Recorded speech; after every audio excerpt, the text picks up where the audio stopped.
Sivakele isithonga sokuwa komthi omkhulu obumile amagqaba olwimi lwesiXhosa uGqirha Peter Chobisa Mthuze nobeke inqawa ngomhla we-13 kweyeKhala. Lo gqirha weelwimi zakwaNtu kwakunye nomfundisi usweleke neminyaka engama-84 esidla amazimba. Isebe lezobugcisa nenkcubeko eMpuma Kapa lidlulisa amazwi ovelwano kusapho lukaMthuze likwathi eli candelo nesizwe sakwaXhosa silahlekelwe ukusweleka kwale nzalelwane yaseMiddelburg kweli phondo.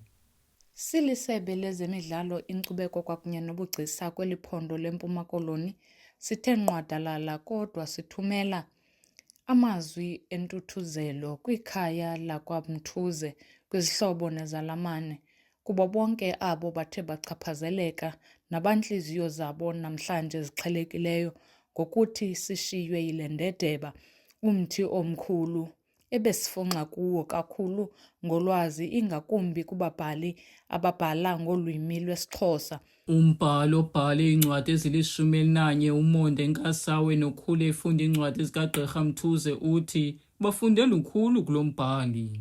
To me, the loss of Professor Mthuze feels like the end of an era, that golden age of writers to whom the pen was synonymous with the spear. The writers who had a mission to ensure that the oppressor does not kill our culture. I'm talking about writers such as Khubusana Mqhayi, Thamsanqa Soga, Jordan Bongela, with over 30 books to his name, including books that were prescribed in schools such as Udingezweni, Umhlanga nezinye.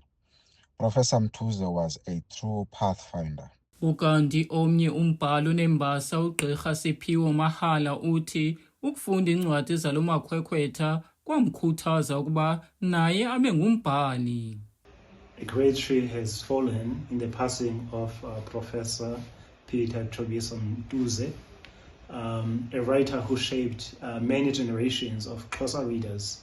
I was first exposed to Professor Mthuze's work as a primary school kid, and growing up I got to know that he also lived in Makhanda, where I grew up, and to know that there is a black man who is a professor and who writes books allowed me to dream of one day writing a book, to dream of one day becoming a professor. UGqirha Mthuze ubhale iincwadi ezingaphaya kwama-30 eziquka incwadi ethi Izibongo zomthonyama kwakunye nomdlanga, kuquka nokuguqula amagama esiNgesi awase kwawesiXhosa kwincwadi yoguqulo magama, iDictionary ngabula makhumsha. Umhla wesikhumbuzo kunye nowomngcwabo wale mbongi yosiba kwakunye nesisele senyathi awukabhengezwa. Kwiindaba ze-MPK TV, ndinguzanele Bhokhwana.